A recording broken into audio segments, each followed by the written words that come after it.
Chắc hẳn không ít bạn nhỏ cũng có nỗi ám ảnh tuổi thơ với việc tiêm mông. Vẫn nhớ có một lần mình bị bệnh sốt, mẹ đã đưa mình đến bệnh viện khám bác sĩ, chẳng mấy chốc mẹ đã giữ chặt mình lại, mẹ che mắt mình lại, rồi bỗng nhiên mông mình cảm thấy đau nhói dữ dội.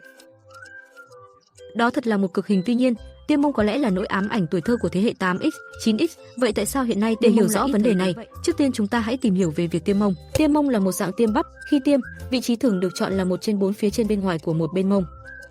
Vì cơ mông lớn dày, ít gây kích thích, khó đâm trúng mạch máu sâu và cũng tránh làm tổn thương xương, nên đây là vị trí tiêm bắp được sử dụng phổ biến nhất. Ngoài ra, tiêm mông còn đặc biệt rẻ. Hiện tại, một ống penicillin 800.000 đơn vị có giá khoảng 1 nhân dân tệ. Tiêm bắp thường là 1.600.000 đơn vị, cộng thêm chi phí vật tư tổng cộng không quá 10 nhân dân tệ. Tiêm 3 ngày cũng không quá. Nếu tiêm tĩnh mạch, penicillin khoảng 10 nhân dân tệ mỗi lọ, cộng thêm chi phí vật tư, nước muối và các chi phí khác sẽ cần vài chục nhân dân tệ trở lên. Tiêm 3 ngày sẽ cần hơn 100 nhân dân tệ. Vậy tại sao tiêm mông lại dần bị loại bỏ? Đầu tiên là vì tiêm mông thực sự quá đau, đừng nói trẻ con, ngay cả người lớn cũng khó chịu đựng được.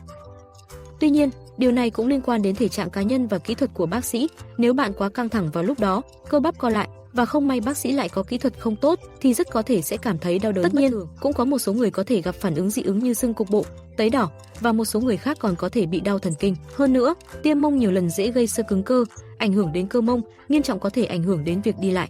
Thứ hai, sự lên ngôi của tiêm tĩnh mạch. Một cuộc khảo sát cho thấy, gần một nửa số bệnh nhân truyền dịch tại phòng tiêm ngoại trú chủ động yêu cầu bác sĩ tiêm truyền dịch.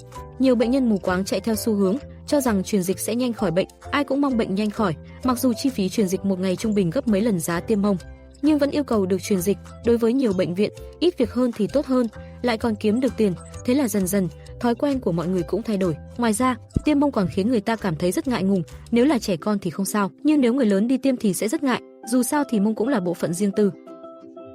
Tuy nhiên, đối với các bác sĩ giàu kinh nghiệm thì đó chỉ là một miếng thịt mà thôi. Điểm cuối cùng là có hạn chế về vóc dáng. Nếu người béo phì có quá nhiều mỡ ở mông sẽ ảnh hưởng đến sự hấp thụ thuốc, bởi vì nếu mỡ quá nhiều sẽ chặn thuốc, cuối cùng khiến thuốc lắng đọng trong mỡ và cơ, không thể được cơ thể hấp thụ. Vì vậy, dựa trên tất cả những lý do trên, việc tiêm mông đã dần biến mất khỏi tầm mắt mọi người. Tuy nhiên, điều này không có nghĩa là không thể tiêm mông. Nếu bạn đi bệnh viện tiêm, bạn vẫn có thể yêu cầu bác sĩ tiêm. Được rồi, video kỳ này đến đây là kết thúc. Nếu thích video này, đừng quên nhấn thích, lưu, chia sẻ nhé. Hẹn gặp lại.